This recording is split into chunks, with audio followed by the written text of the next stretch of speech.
بسم الله الرحمن الرحيم الحمد لله والصلاة والسلام على رسول الله أما بعد محترم ورونو زمونږ نننی درس چې دی هغه د غسل عملی طریقه مخکنی درس کې مونږ دا خبره کړې وه چې هغه کوم کارونه دي چې د هغې د وجې نه په انسان باندې غسل واجبېږي که ته غواړې دغه درس واورې او دا ډېر ضروري درس دی نو بیا په لاندنۍ کمنټ کې د دې لینک موجود دی د درس ورشه هغه درس واوره راځو نننی درس ته نبی علیه السلام نه د غسل مکمل طریقه هغه نقل ده نبی علیه السلام به یو کامل غسل کاوه د دې نه مخکې چې موږ د غسل طریقه شروع کول د یوه خبره یاد ساتل پکار دی محترم هغه ده چې د جنابت نه غسل او د حیض او د نفاس نه غسل دې کې لږ معمولی فرق شته دی چې هغه به اخره کې واضح شي ټول نه مخکې باید چې ته اول غسل خانه ته لاړ شي حمام ته لاړ شي باید اول نیت وکړي د غسل لپاره دا ضروری دی د نیت لپاره څه الفاظ نشته دی چې په ژبه باندې ووایو نیت به په زړه کې کوو دویم کار چې محترمو هغه بسم الله ویل دي او دا هم ضروری دي دریم محترمو خپل لاسونه وینځل د هغې نه پس استنجا کول خپل فرج وینځل هغه ځایونه چې هغه ګنده شوي دي د هغې صفایي کول دي دینه پس محترم نبی علیه السلام به د خپل چپ لاس چې دا به په ځمکه پورې سولو خو اوس دې وخت کې صابون نشته دی که یو کس په صابون باندې پاک لاسونه وینځي نو هم صحیح ده هغې نه پس اوبه راخیستل او خولې ته اچول خو دې کې دا خبره ضروري ده محترمو چې دا لکه مخ څنګه چې یو انسان بیمار وي مری درد کوي او هغه چې دی غړغړه کوي دغه شانتي دا اوبو باندې منګه غړغړه وګوري د مضمضه استنشاق ویل کېږي او چې کله هغې نه پس به پوزې ته اوبه واچو او پوزې کې هم دا اوبه چې دی دا دیزې پورې ورسوو چې دا زموږ پوزه ترخه شي د دې بیا دوه طریقې دي یو دا چې ځان له اول خولې ته اوبه واچوې درې ځله او بیا پوزې ته اوبه واچوې او بله طریقې دا ده چې یوه له په اوبه راوالي نیم یې خولې ته واچوې او نیم یې پوزې ته واچوې خو ضروري پکې دا ده چې غړغړه وشي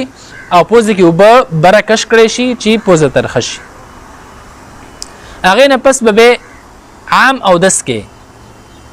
لکه مخ وینځل او لاسونه تر منګولو پورې مسحه کول که چېرته خپې دې پرېښودلې نبي علیه السلام به خپې چې دی دا په اودس کې پرېښودلې نو دې نه پس به نبي علیه السلام اوبه را واخیستلې لاس به یې لوند که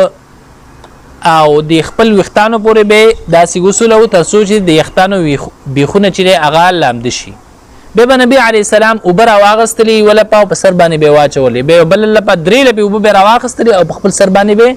واچولې خپل ویښتان به مکمل هغه لامده کړه دې نه پس محترمو نبي علیه السلام اوبه راواخیستلې او په خپل ښي طرف باندې به یې واچولې اول به ښي طرف لوند کړو بیا هغې نه پس چپ طرف باندې به اوبه واچولې خپل چپ طرف چې دی هغه به یې لوند کړه بیا به هغې نه وروسته نبي علیه السلام خپې وینځلې دا و د نبي علیه السلام غسل دلته یو څو خبرې یادول ضروري دي محترمو اول چې اوبه کمې استعمال شي اسراف ونه شي ځکه نبي علیه السلام د اسراف نه چې دی منع فرمایلې ده که چېرته ته د نهر په غاړه ناسې باید اوبه کمې استعمال کی دویم محترمو کوشش د دې پکار دی چې دا اوبه د بدن ټولو برخو ته ورسیږي کم ملګري چې ډېر غټ ویښتان لري یا زنانه نو باید هغه کوشش وکړي چې خپل پوستکي ته اوبه ورسوي ځکه چې کوم ځای وچ پاتې شي نو بیا چې دی غسل نه کېږي بل محترمو چې په کوم ځای کې غسل کوو نو هغه ځای باید پاک وي هلته د میتیازو د بولو نه ډډه وشي ځکه اکثر د دې نه چې دی بې وهمونه پیدا کېږي بل محترمو که چېرته زنانه د حیض او د نفاس نه کومه میاشتني بیماري چې ده او یا ماشوم یې وشي هغې نه پس چې کله بیماري ختمه شي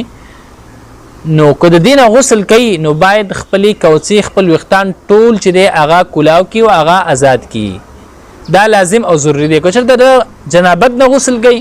نو بیا ور باندې کوڅې اله کول هغه ضروري او لازم نه دی لیکن اوبه د هر ویښته بیخته رسول دا لازم او ضروري دی چې انسان ټول سر هغه لوند کړي